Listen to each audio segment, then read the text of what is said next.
Governor Tate Reeves was quick to call out President Biden and his plan to have certain private businesses require vaccines. On Twitter, a Republican posted this: "The president has no authority to require Americans inject themselves because of their employment at a private business. The vaccine itself is life-saving, but this unconstitutional move is terrifying. This is still America, and we still believe in freedom from tyrants." The governor calls this unconstitutional. So what does that mean for employers and employees in Memphis? Fox 13's Mandy Rock continues our team coverage with that part of the story. What gives, Mandy?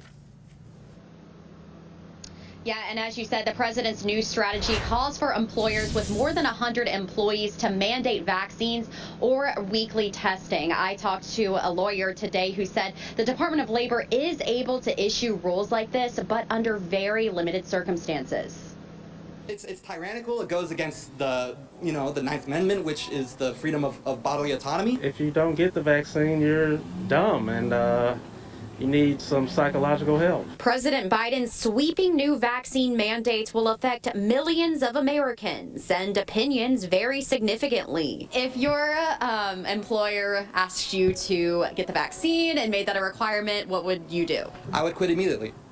That would be my last day on the job. So if your workplace required their employees to get the vaccine, you'd be in total support of that? Absolutely. Alan Crone, an employment attorney in Memphis, said the Department of Labor is allowed to issue rules like this under limited circumstances. The Department of Labor has to prove two things.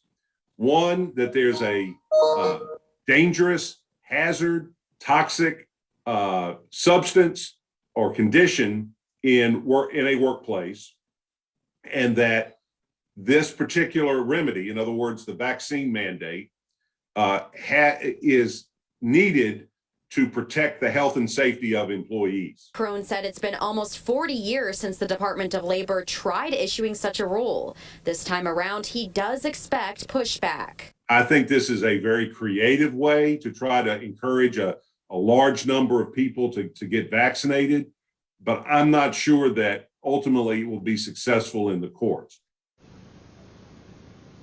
And if it does hold up in the courts, Crone said this rule will last 6 months, and then the Department of Labor will have to make it permanent. He expects employers affected to give their employees a certain date they will have to get the vaccine by. Live in East Memphis, Mandy Rock, Fox 13 News. Thank you, man.